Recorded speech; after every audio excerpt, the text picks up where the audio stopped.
Of course, new pictures of the all-in-one set would come out after I already made my first video on the all-in-one set. Well, let's talk about the new stuff. So guys, this video is going to act as sort of a part 2 to my first video, and I'm just going to show you guys the new pictures and update you guys on a little bit more information. But before we get into it, if we could hit 500 likes on this video, that'd be awesome, and hit subscribe to join the Nook Nation. But now, let's talk about the base. So the first picture that we're going to be talking about is the picture of the entire set box. Now the set is called the Beyblade Limit Break DX set, and it comes with 2 launchers, the 2 bays, and a stadium. And on the box we could see the new stadium. It's, it's blue glory, and it does look a little bit bigger than a normal base stadium, but maybe that's just kind of an odd picture or something. And what's also confirmed is how the bound gimmick works, which we already know, and that there is free spin on the new Helios. I reported in my last video that there was some sort of free spin element to the new Helios, although I just didn't know where it could be. But now we know a large portion of the ring in general can freely rotate, which is interesting. I like that. And speaking of Helios, let's go ahead and look at the very first picture of it. And it's super high quality. We could definitely see more detail here. And I think the bay just overall looks pretty good. I like the blue and red and gold aesthetic, which I already talked about, and the fact that part of it is free spin does make it more unique in my opinion. And like I said in my last video, we are getting the metal sparking core, and the sparking chip sports a pretty nice redesign. And apparently there are discs for these bays. I'm going to assume that the chassis and the ring are fused to make these gimmicks work, but they do have discs, but they look kind of weird. If you look at this picture, for example, we can see the layer, the disc, and the driver. And by the way, the driver, Zone Dash, which I'll talk about the drivers here in just a second, but if you look at the disc, it doesn't really look like a normal disc to me. It looks like it has an extra prong or something. There's something about it that just looks different, and I don't really know why. It also doesn't really look to be that big either. I just really wonder if you can put this on other bays, for example, besides the new Helios and the new Hyperion. And speaking of Hyperion, let's go ahead and look at the picture for it. And once again, just a high quality picture of what we have already seen and what we already know, but honestly, the bay looks even better here. So a problem that I had just looking at Hyperion from the old magazine pictures, the color scheme just kind of looked bland and flat, but now it actually does look a lot better.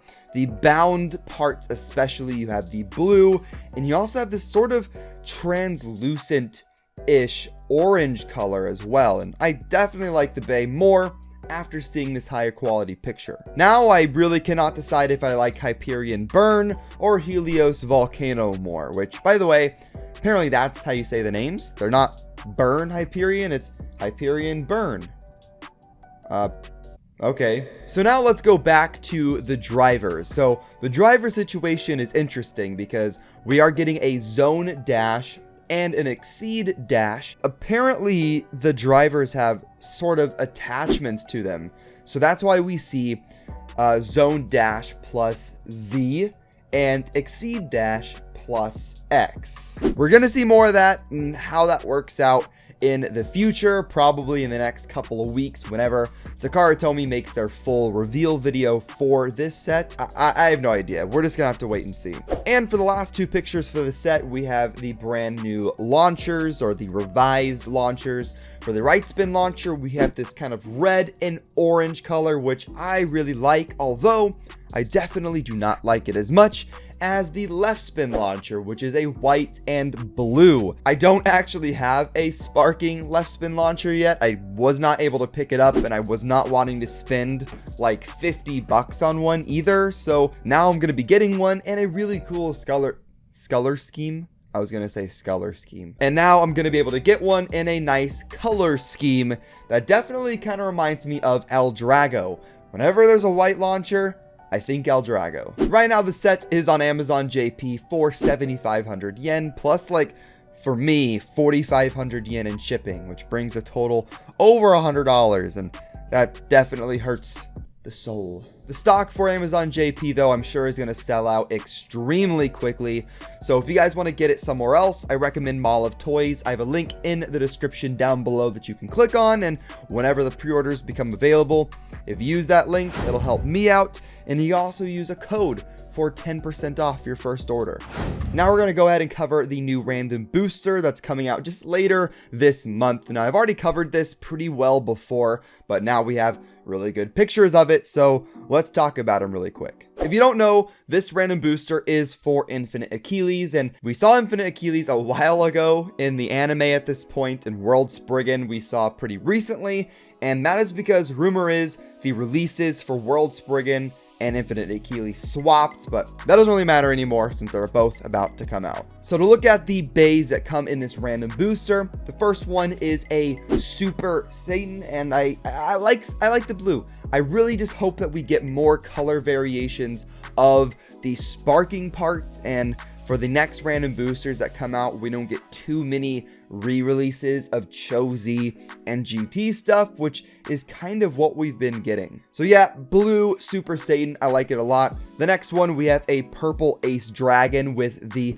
Jin or Gin layer weight, and I mean, I like it. I like the purple, but it is GT at this point. I kind of would have preferred a Helios recolor or something. Then we have a green and yellow Hell Salamander, and I really don't care about this bay at all. It's really old at this point, so next. And then we also have an old bay as well. We have Dead Hades in an orange and reddish color.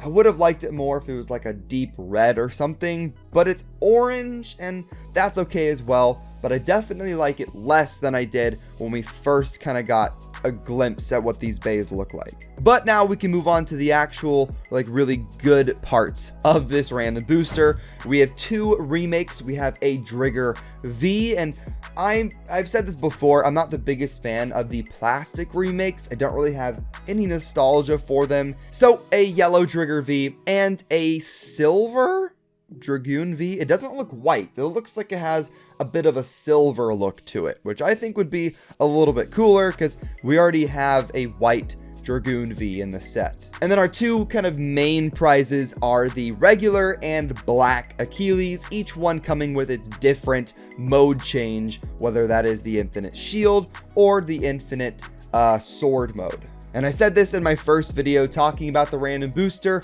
they are going to be separate. So if you get lucky and you get the red Achilles, you're not going to be getting both of the versions, both of the modes. You're going to be getting just the sword mode. So guys, that is going to wrap up the updates on the random booster and the limit break DX sets. Overall, I am pretty hyped to get both, although it's going to be like over $100 to get the entire random booster set, and then over $100 for this DX set, so it's going to be an expensive next couple of months, that's for sure. But thank you guys for watching this video. If you liked it, hit that like button down below. Once again, 500 likes would be amazing, and hit subscribe to join the Nook Nation. But I'll see you guys in the next one. Have fun, and bay away.